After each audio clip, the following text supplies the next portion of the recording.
ऐसे स्कूलों में जहाँ किताबें नहीं है सर, जहाँ फर्नीचर नहीं है, उसके लिए आप खबर रखता हूँ, तो जहाँ किताब नहीं पहुँच रही वहाँ भी पहुँचा दी है। पसमानदा इलाका तो भी है, वहाँ पर ख़वातीन जो स्टूडेंट हैं उनके लिए बैठने के लिए छत भी नहीं है वहाँ मजबूत अच्छा, वो है। आपने मुझे बता दिया, मैं चेक कर लेता हूँ तुरमेक का। ठीक है, नोटेड।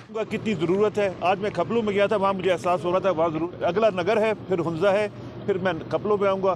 बसेस का जो क़याम अमल में लाया आपने, ये ग्रेट इनिशिएटिव है। इसके अलावा खाने भी आपने यूज़ किया, लेकिन कुछ ऐसे स्कूलों में जहाँ किताबें नहीं है सर, जहाँ फर्नीचर नहीं है, उसके लिए आप कोई इसका मैं तकरीबन आज मैं 7 स्कूलों में गया हूँ, तो अंदाज़ा कर ले मैं कितनी खबर रखता हूँ। तो जहाँ किताब नहीं पहुँच रही वहाँ भी पहुँचा दी है। सर जो आपको मैं एक ऑन द रिकॉर्ड में आपको कहना चाहता हूँ कि जो रोंदुक एक पसमानदा इलाका तो भी है, वहाँ पर ख़वातीन जो स्टूडेंट हैं उनके लिए बैठने के लिए छत भी नहीं है वहाँ पर, वो टेंट में वहाँ पर पढ़ाई करने में मजबूत अच्छा, है। वो आपने मुझे बता दिया, मैं चेक कर लेता हूँ तुरमेक का। ठीक है, नोटेड। बहुत शुक्रिया sir, thank you so much.